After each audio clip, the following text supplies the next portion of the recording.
Alright guys, coming at you with my Dark Magician deck profile. It's late night nerding here. Alright, so we're just going to go straight into the deck profile, guys. I got something good for you here. Alright, so we're going to go 2 Dark Magicians. Just 2, you don't need 3. Dark Magician is kind of a brick, but I do have a solution for that. I'll explain a little bit more into that as the deck profile progresses. We have our 1 Dark Magician Girl. Then we have our 1 Apprentice Illusion. And I also run Magician of Dark Illusion. I run this card just because it is like a 3rd Dark Magician. And it is a free special summon if you activate a card on your opponent's turn. So you're getting more bodies on field, more protection from your opponent. And it has 25 defense, so that actually helps out a lot. And then you can target a Dark Magician in your graveyard, special summon it with this effect. So you can get all 3 Dark Magicians, in a sense, if you count him as a Dark Magician on the field at one time. And that's basically game. Search her, and that's pretty much game. So we also have the Timaeus, the United Dragon, the Red Eyes, just those 2 dragons in here. That's pretty much all you need. You can always put Eye Timaeus back into the deck if you need it again with Soul Servant. So that's always a good deal there. Then we have our 3 Magician's Souls and our 2 Magician's Rod. Now, I run 2 Rod just because of Illusion of Chaos. You don't really need the 3rd Rod because it's searchable off of Illusion of Chaos. And it has recursion. Just pop a Dark Magician, bring it back to your hand, summon it, search whatever you need. Bring Dark Magician back with Eternal Souls, and you continue your plays as normal. And then we have our 2 Illusion of Chaos. I don't have a second one right now, so I'm just proxying this one. But yeah, just 2 of these. You don't need any more of that. And then I also run 2 Ghost Mourner and Moonlight Chill. This card actually combos off really good with Eternal Souls. So what I will usually do is I'll activate her effect to target one of my opponent's monsters and negates that opponent's monster's effect. And then if that opponent's monster leaves the field, they would take damage equal to that monster's attack. So you activate this card, Eternal Souls on their opponent on your opponent's turn, bring back the Dark Magician. Hopefully you have the circle. You should have your circle. Banish the card that you targeted with this, and then they take the amount of attack that is. So it actually helps bring down your opponent's life points, so you don't have to dish out a full 8,000 to win. So this actually could be a win condition if you save it when you really need it, or just off from the beginning of the game. Just use it, and then you always have the second copy to end the game if you so need to. So that's it for our monsters. We're going to go straight into the spells. We have our 3 Soul Servants. Soul Servant, very standard, you got to run 3. 2 Dark Magical Circle. You don't need 3, like I said, off of this. If you need this back and it's in the graveyard, you can always get this back out of the graveyard with this card here. So after that, we run our Secrets of Dark Magic, our Magicians of Salvation, and we also run 2 Preparation Rites just to get access to the Illusion of Chaos. And if you also have this in the graveyard, you can always add your Illusion of Chaos and then add this back to your hand as well if this is in the graveyard. So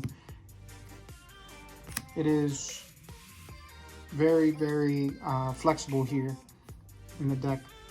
So we have our 2 Secret Villages Spellcasters and 2 Mystic Mines to combo off with the 1 Terraforming. Mystic Mine is a stall card. Secret Villages Spellcasters is like a out card.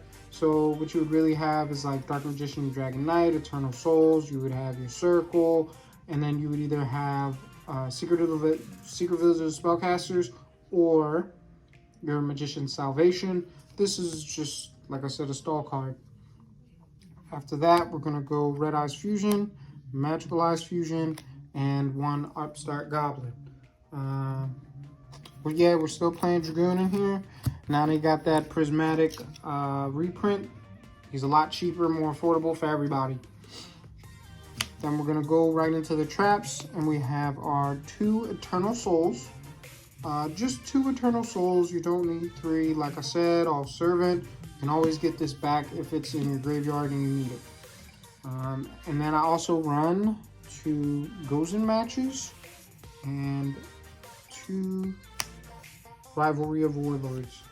These are the 2 floodgates that I've chosen because a lot of decks now, they have different, they don't really run 1 attribute or 1 type.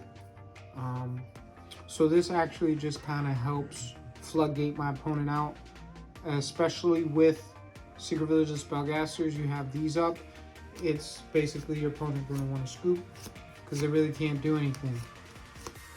And then top that, you have your 2 skill drains to really hit that nail in the coffin with the whole setup. And then for the last trap I run in the deck, I do run Magician's Navigation. This card actually is a very good card because of the simple fact that you can get your bodies out on the field on your opponent's turn. You're banishing stuff on your opponent's turn. There's a lot of turn interaction.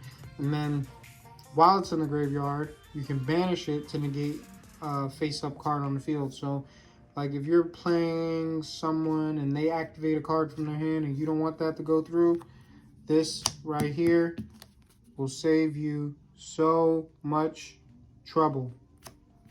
You just banish it, negate the effect until the end of this turn. And that's it for the traps. Now I will go straight into the extra deck here. We have our 1 Gloomy, the 1 IP, the 1 Nightmare Unicorn. We also have Selene and Access Code Talker. Access Code Talker, I mean, it is possible to get into it. It is very possible to get into it in this deck. Like I said, it is a win condition, so this is a win condition. With that being said, we'll go straight into our XYZs. We have our 1 Ebon Illusion, our Big Eye, our Red Eyes Flare Metal Dragon. And this also can be a good card to go into like mid to late game if you need that extra push damage, because you can always bring back your Red Eyes Black Dragon with him by detaching. You get your Red Eyes back and then you can attack for game, or you can actually use Red Eyes Black Dragon to go into Big Eye. It's just 2 level 7s, 2 level 7s, so you can go into this as well. And then you can go into your big boy Zeus. And Zeus will just clear the board for you and you can continue your plays as normal. After that, we're going to go straight into the fusions. For our fusions, we're going to run 1 Dark Magician Dragon Knight. We're going to run our 1 Dark Magician Girls Dragon Knight. And then we're going to run a Master of Chaos. So, a lot of people don't run this card, but look at that artwork. That artwork looks really good. Really good. But a lot of people don't run this card. And I don't understand why, because it is a free destruction. So you're sending a card from your hand to the graveyard. So, like I said, if you don't need the Magician's Navigation, you can send that to the graveyard. And then because it wasn't sent there, it wasn't activated or set, you can just use that card from the graveyard. But it does give me a lot of advantage and utility when I do use this card, because I could always like search Timaeus, grab Timaeus. If I have Dark Magician Girl in my hand, which you might actually have that in your hand, you can always go into this, bring her out, quick effect. You can activate it on your opponent's turn, send a card from your hand to the graveyard, target card on the field, and destroy it. So it's a free destruction on your opponent's turn in a sense. I mean, if it's like a rod or something, you can always just get it right back. Send Dark Magician to the graveyard. And then we'll go into our Quintet Magician and our 2 Red Eyes Dragoons. And that will round it off for the deck profile, guys. Like, comment, subscribe. Thank you for watching.